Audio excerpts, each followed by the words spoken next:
Bonjour, je suis Brice Zohon, je suis président de l'association Bénin Diaspactive. L'association Diaspactive, c'est une association qui a plus d'une dizaine d'existences.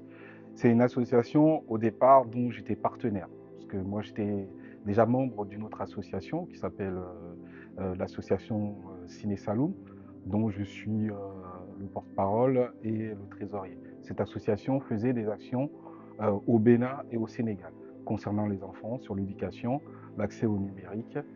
Et on travaillait en partenariat avec l'association Diaspactive.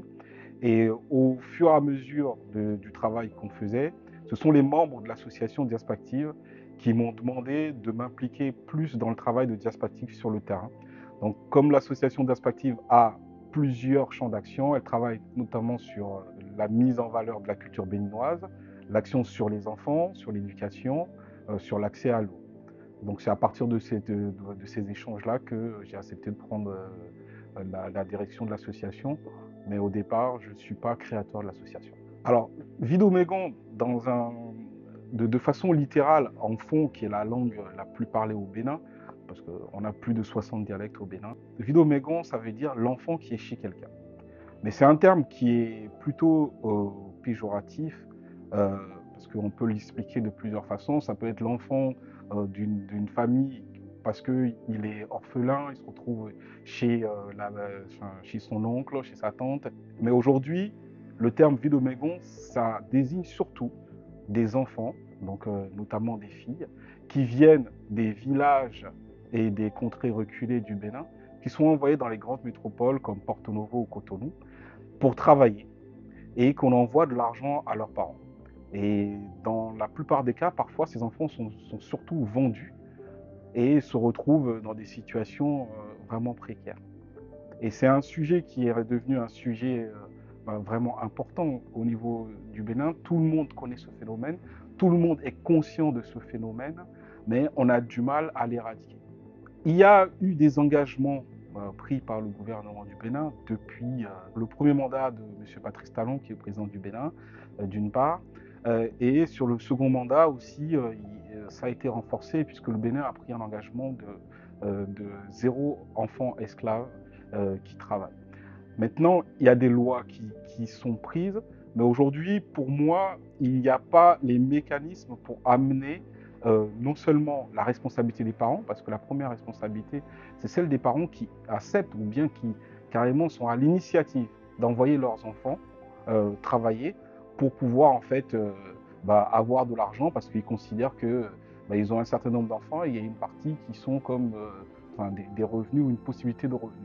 Et déjà, pour moi, il n'y a pas assez de contrôle et de répression possible auprès des parents, au moins une sensibilisation.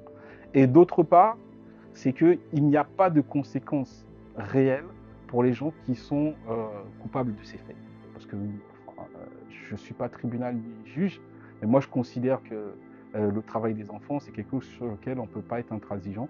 En fait, il n'y a pas de juste milieu, c'est juste pas possible. En fait. Donc c'est ce qui fait qu'aujourd'hui, on n'arrive pas à avancer de façon concrète même s'il y a des avancées, il faut le reconnaître, hein, mais on n'y est pas encore aux objectifs de zéro enfant esclave qui ont été pris par le gouvernement du Bénin. Alors nous, on n'a pas d'objectif parce on est ni politique ni élu. On est une association, on est des acteurs de la société civile et nous, c'est de pouvoir aider le gouvernement à atteindre ces objectifs-là.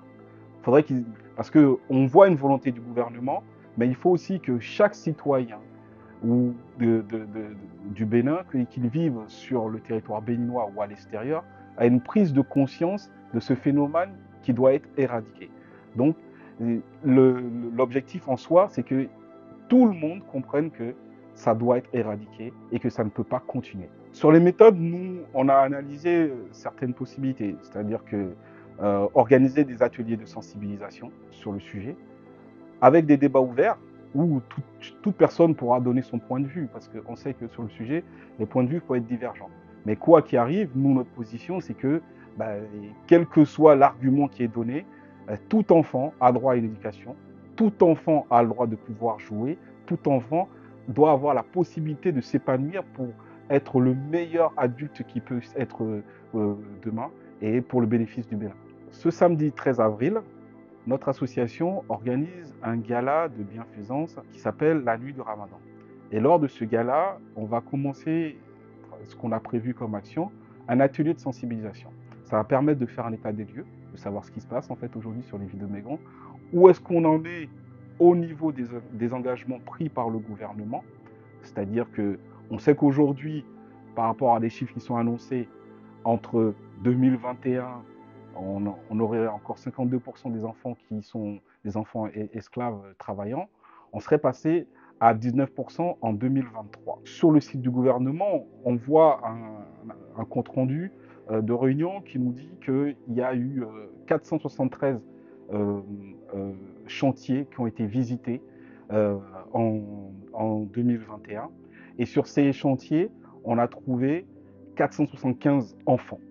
Ça, c'est un chiffre qui est probant. Après, il y a des chiffres qui sont un peu plus anciens, qui peuvent venir en fait de l'ONU ou de l'UNICEF. On a pu dénombrer plus de 5000 enfants sur le marché de Dantopa, qui est le plus gros marché du pays, et notamment un des marchés les plus fréquentés de l'Afrique de l'Ouest. Ces chiffres-là peuvent être discutés, peuvent être interprétés. À l'occasion du gala, on va pouvoir faire cela. Et aussi avoir une réflexion avec les personnes qui viendront lors de ce gala et qui ont la bonne volonté de pouvoir participer au débat, de trouver des solutions et des propositions, parce que nous, on estime qu'on n'a pas la science infuse, mais on a la volonté que ça s'arrête. Moi, je souhaite lui dire de pouvoir signer la pétition qu'on mettra en ligne après l'événement du 13 avril, de pouvoir nous rejoindre, que vous soyez béninois ou pas. Nous, on estime que si vous êtes amis du Bénin et que vous aimez ce beau pays, signez la pétition pour que les choses avancent. Intolérance zéro sur le travail des enfants au Bénin.